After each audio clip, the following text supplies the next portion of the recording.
Nous allons voir maintenant en détail le paramétrage du menu base sur Ciel Pay Evolution 2017.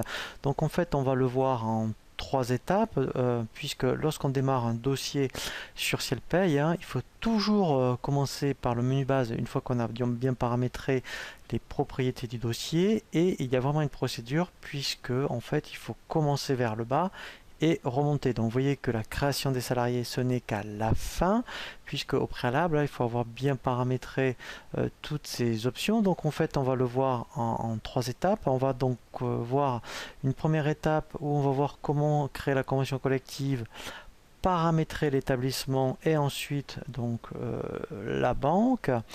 Et ensuite, donc, une deuxième étape où là, on va voir plutôt tout le paramétrage de votre plan de paye, donc notamment avec les variables, les rubriques, tout ce qui va concerner après les tables, et pour finir avec les profils. Et ensuite, après, effectivement, eh bien, nous verrons, une fois qu'on a bien appris à paramétrer le plan de paye en fonction de votre convention collective, comment créer les salariés et ensuite effectivement affecter les profils de paye dans la fiche salarié.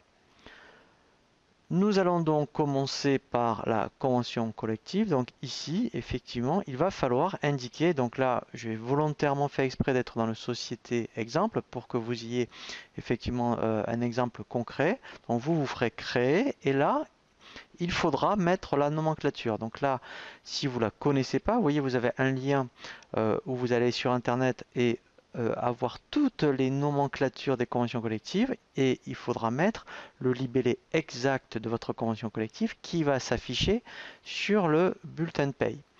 Et ensuite, donc ça c'est pour la DLSU, et donc on va dire après maintenant la DSN en janvier, il faudra mettre, vous voyez, parce que c'est obligatoire, sinon vous aurez un rejet, il faudra mettre le code IDCC. Donc ça par contre il faudra que vous le trouviez, qui correspond à, vous voyez, par exemple à la convention 3018. Et ensuite, donc c'est pas obligatoire, mais si votre convention collective le précise, vous avez un onglet table où là vous pourrez mettre, vous voyez, donc si votre convention précise qu'en fonction d'un coefficient et d'un échelon, il y a un minimum conventionnel, eh bien vous pouvez le créer, c'est-à-dire qu'on fait ajouter, et là donc vous mettez votre coef, l'échelon, alors ça peut être soit un niveau ou une position, et le minima. Ce qui est intéressant, c'est que quand on verra les créations des fiches salariés, il y a une option qui permet de comparer le minima conventionnel par rapport au salaire de base, et vous serez averti si éventuellement le minimum conventionnel est supérieur au salaire de base. Donc si votre convention collective le précise, bien sûr en fonction de votre temps, puisque c'est quand même relativement long, moi je vous conseille de le faire. Voilà, donc ça c'est la première chose. Ensuite, il faut absolument paramétrer l'établissement. Donc là, pareil, vous vous ferez créer. Donc là, moi, je vais faire modifier. Comme ça, là, on a bien vraiment toutes les informations. Donc là, ici, donc, vous indiquez le type, si vous êtes une personne morale, en principe, donc les sociétés commerciales sont une personne morale.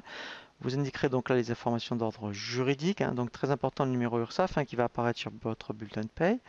Donc là, vous indiquez, donc si c'est l'établissement principal, c'est la même chose que la société. Voilà, donc, mais sinon, après, on peut créer autant d'établissements que vous avez d'établissements dans votre société. Ensuite, on va dans l'onglet déclaration, donc ça, c'est très important. Donc là, en fait, ici, pour la fin d'année, il faudra absolument cocher que vous êtes assujetti à la taxe d'apprentissage, formation professionnelle continue, participation effort construction, contribution supplémentaire et formation pro continue. Parce qu'en fait, on verra quand on abordera la DSN, eh bien, il y aura des cumuls à saisir, puisque là, en fait, au niveau de Cielpay, il n'est pas capable de les alimenter tout seul, mais pour avoir la main sur les cumuls, ici, il faut le cocher. Sinon, ça ne va pas fonctionner. Ici, très important, alors là c'est créé, mais on le verra normalement dans le menu base, il faut créer votre banque, et ici, alors on peut la créer à ce niveau-là, il faut absolument mettre votre banque. Alors c'est important si vous faites la subrogation, mais on le verra aussi pour maintenant les DSN mensuels par rapport à l'URSSAF, pour les règlements, puisque maintenant c'est obligatoire d'indiquer votre banque. Voilà, donc là il faut absolument l'indiquer. L'onglet Agir Carco, donc là vous voyez c'est pour les cadres, donc ça c'est très important.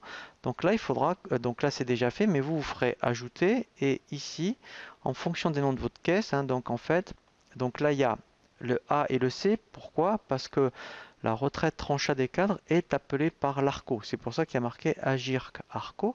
AGIRC, c'est les régimes cadres, ARCO, les régimes non cadres, mais la trancha, en principe, est appelée par des cadres par l'ARCO. Et là, en fait, tout simplement, vous voyez, vous irez chercher, puisque là, normalement, elles y sont toutes, directement, eh bien, votre caisse de retraite. Alors, si vous voyez, vous avez donc deux caisses différentes, ce sera le A pour la tranche A et C quelque chose pour la tranche B. Mais vous pouvez très bien avoir la même caisse de retraite qui appelle la tranche A et la tranche B pour les cadres et les non-cadres. Donc dans ce cas-là, en fait, ça ne sera pas le A et le C, mais vous voyez, maintenant là je fais exprès, je ferai ajouter, et là ce sera un G. Donc là c'est pour ça que ici, vous verrez à un moment donné, donc tout ce qui est Malakoff, Médéric, vous voyez par exemple, voilà, ça sera G quelque chose. Donc là, ça veut dire que la retraite, c'est la même, elle est appelée pour la tranche A et la tranche B. Vous avez donc la même chose pour les non-cadres, donc là c'est plus simple. Alors pareil, donc si vous avez deux caisses de retraite différentes, cadre et non-cadre, donc là vous appellerez que la non-cadre. Si c'est comme Malakoff, vous n'aurez pas un 510, mais vous aurez G quelque chose. Voilà. Et ensuite, la médecine du travail. Donc là, je vous conseille donc de renseigner les coordonnées, puisqu'après on verra, quand on fait aussi une embauche du salarié, hein, on peut faire la déclaration préalable à l'embauche, et donc il ira chercher directement les informations pour la médecine du travail. Et là, c'est pour le BTP. Donc là, on verra vraiment lorsqu'on fera ciel paye bâtiment. Sinon, il faut absolument indiquer la caisse des congés et le numéro d'adhésion. Donc ça que la caisse vous communique. Voilà, donc là, après, votre établissement est bien paramétré. Et pour finir, par rapport donc au paramétrage du menu base par rapport à la première étape, donc la banque, donc soit vous l'avez créé en même temps que l'établissement, sinon ici, eh bien, hein, donc là quand on fait créer, voilà, si je fais modifier, voilà, donc là, alors vous pouvez aussi indiquer le numéro de compte et le journal, donc ça c'est intéressant si vous avez Ciel Compta ou un autre logiciel de compta d'ailleurs, puisque quand on verra les transferts comptables, hein, donc si vous faites les règlements des salaires, notamment, et après donc aussi tout ce qui est règlement des URSSAF et des caisses, eh bien vous pourrez faire directement l'écriture. Et là, absolument, il faut mettre donc la domiciliation. Voilà, donc là c'est vraiment la première étape hein, par rapport au menu base.